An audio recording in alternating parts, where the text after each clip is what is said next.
than 7 years before the first dirigible flight in the U.S. in 1904. From April 15th to 19th, 1897, reports were coming in from all over Texas, as reported in the Houston Post and the Dallas Morning News. These sightings culminated on April 17, 1897, 20 miles northwest of Fort Worth, Texas, in the small town of Aurora, where an airship hit a windmill of one Judge Proctor, according to the Dallas Times-Herald newspaper article by E. Hayden, appearing 2 days later on the 19th.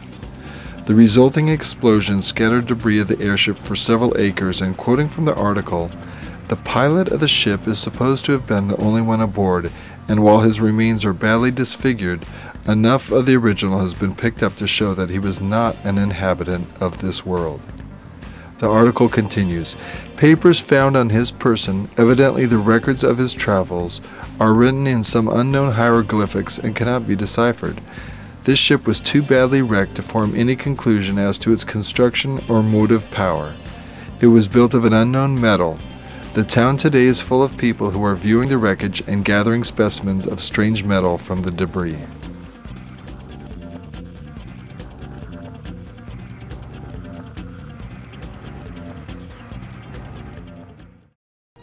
Little known to the public is the fact that the inventor of the horseless carriage road engine was not Henry Ford, but one George B. Selden.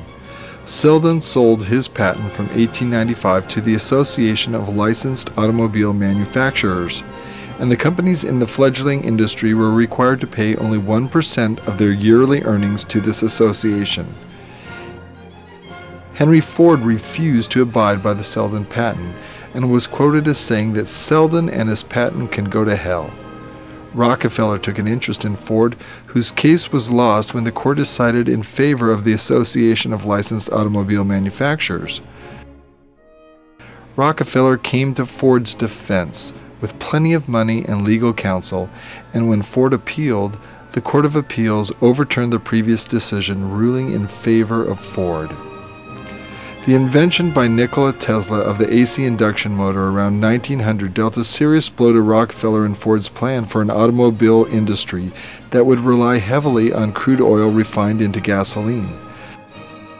This combination of a combustion motor and its need for gasoline could create a fortune for Ford and rescue Rockefeller from the falling price of kerosene due to the advent of electricity.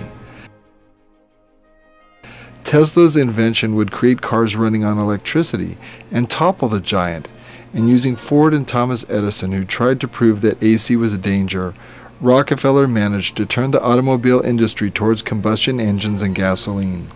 Ford's Model T became a hit, he became extremely wealthy, and Ford became a huge employer of labor in Michigan, a labor force he ruled over in a heavy-handed, authoritarian fashion. On November 18, 1906, after years of public outrage, the Justice Department finally filed suit in federal court to dissolve Standard Oil. Over 12,000 pages of testimony and nearly 1,400 exhibits were part of the case against Rockefeller.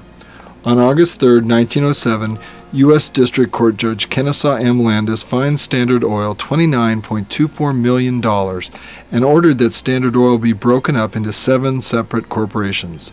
Standard Oil appealed Judge Landis's decision, and later, Federal Appellate Court Judge Peter S. Groscup revoked the fine. However, the ruling on the breakup of the company still stood. Even though this is what Rockefeller wanted, he played the victim and planned an appeal. Standard Oil took the breakup case to the U.S. Supreme Court, and on May 15, 1911, Chief Justice Edward White ordered Rockefeller to dismantle Standard Oil into 7 separate corporate entities. However, Rockefeller was not ordered to divest himself or his shareholders of any of their properties. Now, Rockefeller owned 6 giant oil companies and 1 large petrochemical company. His wealth had simply been grouped differently, and he had beaten the system and avoided paying any fines whatsoever.